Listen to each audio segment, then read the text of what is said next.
वालेकुम नाजरीन। M S word course के अंदर आपको खुशामदीद कहता हूँ।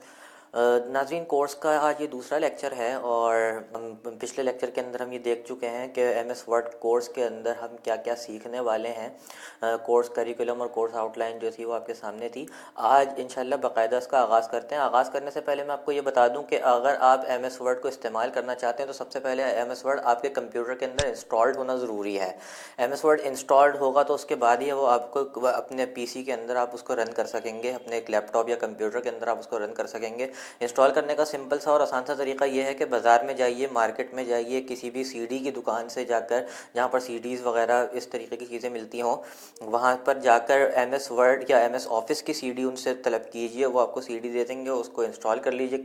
किसी भी सॉफ्टवेयर को जिस तरीके से आप इंस्टॉल करते हैं, जिस तरीके से किसी गेम को आप इंस्टॉल करते हैं, उसी तरीके से एम एस वर्ड को भी आप इंस्टॉल कर सकते हैं अपने कंप्यूटर के अंदर। फिलहाल हम ये अज्यूम करके चल रहे हैं कि आपके कंप्यूटर या आपके लैपटॉप के अंदर एम एस वर्ड पहले से ही इंस्टॉल्ड है और आप जो है वो इसको सीखने के लिए बाकायदा आज से आगाज़ करने वाले हैं।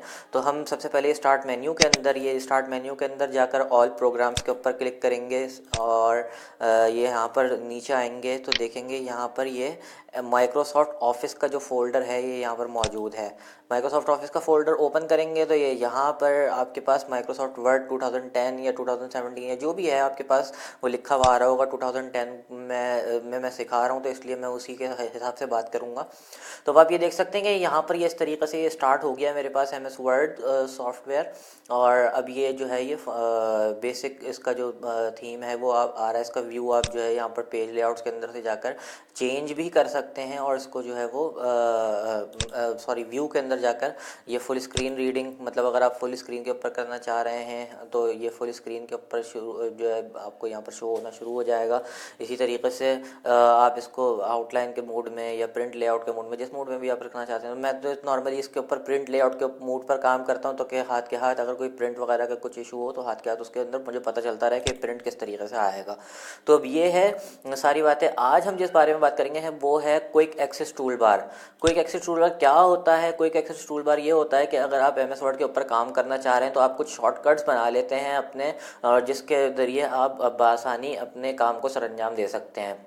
इससे फ़ायदा ये होता है कि आपको बार बार जो है वो किसी टैब के अंदर जाने की ज़रूरत नहीं पड़ती, ढूंढने की ज़रूरत नहीं पड़ती कि कौन सा टूल कहाँ पर है। और मतलब आपकी टाइम की बचत होती है और ये सारी चीज़ें होती हैं। तो ये जो सेक्शन है ना आपका, ये वाला ये जो हिस्सा है ये आपका क्विक एक्सेस टूल बार का हिस्सा है। यहाँ पर आप जाएंगे तो ये देखिए कि ये खुल गया मज़ीद।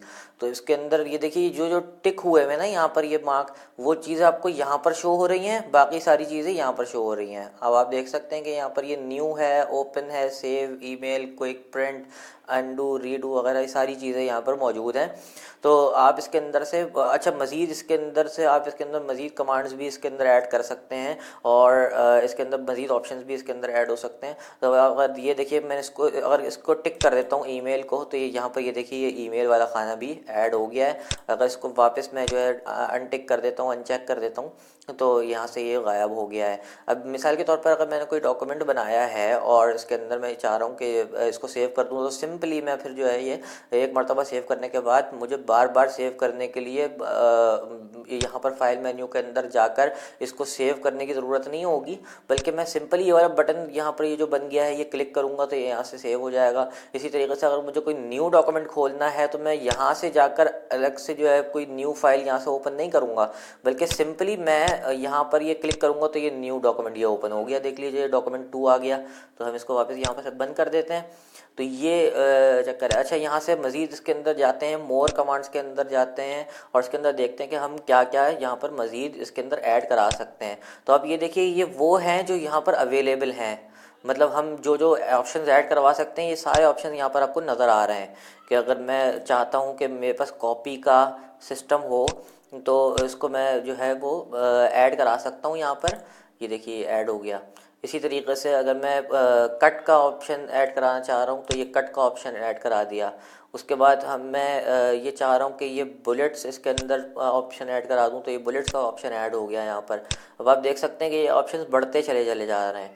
और इसके अंदर मज़ीद हम क्या कर सकते हैं, मज़ीद जो है इसके अंदर स्पेलिंग और ग्रामर का ये ऑप्शन ऐड करवाना चाह रहा हूँ, तो मैं ये स्पेलिंग और ग्रामर का ऑप्शन ऐड हो गया है यहाँ पर। और कुछ चीज़ें ऐसी हैं जो यहाँ पर पहले से ही ऐड हैं, जैसे अनडू, रीडू वगैरह, सेव, न्यू वगैरह, ये सारी चीज़ें मौजूद हैं। तो अब ये है कि यहाँ पर हमारा ये टूल बार जो है ये बन चुका है, और अब आप देख सकते हैं कि यहाँ पर ये सारी चीज़ें ऐड हो चुकी हैं। तो अब ये देखिए हमारा जो मेन टूल बार है ना, यहाँ पर ये सेटअप हो चुका है। अब इसके अंदर सेटअप होने के बाद अब ये है कि हम इसके अंदर से बहुत सारी चीज़ें ऐसी हैं जो फौरी तौर पर इस्तेमाल कर सकते हैं। मिसाल के तौर पर मैंने कुछ लिखा, और मैंने इसके अंदर लिखा क्या है, MS Word tutorial by Muzammil Shaikh Bismil. ये मैंने मिसाल के तौर पर कोई डॉक्यूमेंट बना लिया, इसके अंदर कुछ लिखा हुआ है। अब मैं इसको सिंपली सेव करना चाह रहा हूँ, तो मैं यहाँ पर क्लिक करूँगा, ये सेव हो जाएगा। ये सेव होने के बाद पहली मरतबा क्योंकि इसमें सेव कर रहा हूँ, तो इसलिए मुझे मेरे से नाम भी पूछेगा ये। तो मैंने इसको नाम जो है अपनी जगह पर जहाँ पर मैंने इसको सेव करना है वहाँ पर वो जगह सेलेक्ट कर लिया कि डेस्कटॉप पर सेव होना है। ये नाम जो है ये मैंने इसके ऊपर यही दिया हुआ है फ़िलहाल, और या फिर मैं इसको बदल भी सकता हूँ इस नाम को, और इस नाम की जगह मैं लिख देता हूँ कि एग्जाम्पल डॉक्यूमेंट। ये एग्जाम्पल डॉक्यूमेंट के नाम से मैंने इंटर कर दिया, तो ये सेव हो गया यहाँ पर। अब इसके अंदर मैं कुछ मज़ीद चेंजेस करता हूँ कि ये चेंजेस इसके अंदर मैंने कुछ एडिशन कर दिया है, तो इसको सिंपली मैं ये जो है यहाँ पर सेव का बटन करूँगा तो ये सेव हो गया। ये इसके अंदर मज़ीद इसके अंदर कुछ एडिशन करता हूँ यहाँ पर, तो अब यहाँ पर देखिएगा ये जो जगह है यहाँ पर ये सेव, जब मैं वहाँ से बटन दबाऊँगा तो ये यहाँ से सेव हो जाएगा। ये देखिए यहाँ से सेव हो गया ये। तो ये सारी चीज़ें इस तरीके से हैं। अगर अब मैं मज़ीद कोई नया डॉक्यूमेंट खोलना चाहता हूँ तो सिंपली मैं ये खोलूँगा, ये मेरा नया डॉक्यूमेंट खुल गया डॉक्यूमेंट 3 के नाम से, इसको बंद कर दिया। अब इसको ये यहाँ पर देखिए कि अगर मैं चाह रहा हूँ कि ये जो है ये जो यहाँ पर जो ये मैंने ये लिखा था ये ना रहे, तो मैं इसके अंदर ये जो अंडू का जो ऑप्शन है, ये अंडू का ऑप्शन करूँगा तो ये अंडू होता जा रहा है, यानी जो मैंने काम करा था वो ख़त्म होता जा रहा है। और अगर मैं चाहता हूँ कि ये मैंने गलत कर दिया है, अंडू मुझे नहीं करना चाहिए था, तो मैं इसको सिंपली रीडू कर देता हूँ कि वापस से कर दीजिए। तो ये जो मैंने चेंजेस को ख़त्म किया था वो चेंजेस वापस आ गई हैं सारी। तो आप देख सकते हैं कि ये सारी चीज़ें हैं और सिंपल इस तरीके से काम कर रही हैं। मज़ीद इसको डिटेल के अंदर इंशाल्लाह जब पढ़ेंगे तो एक एक टॉपिक को आएगा। और आज का मौजू यही था कि हम सिर्फ क्विक एक्सेस टूल बार को देखें।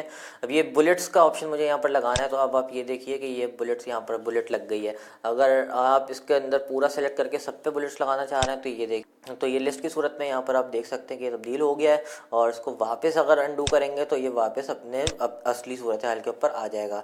तो आज के लिए बस इतना ही, अगली वीडियो के अंदर इंशाल्लाह हाजिर होता हूँ। अगर आपने मेरे चैनल को सब्सक्राइब नहीं किया तो ज़रूर सब्सक्राइब कर लीजिए, क्योंकि ये ट्यूटोरियल्स अभी आगे मज़ीद चलेंगे, पूरा कोर्स इंशाल्लाह चलेगा और इस तरीके की बहुत सारी वीडियोज़ मैं लेकर आता रहूँगा आपके लिए। बहुत शुक्रिया।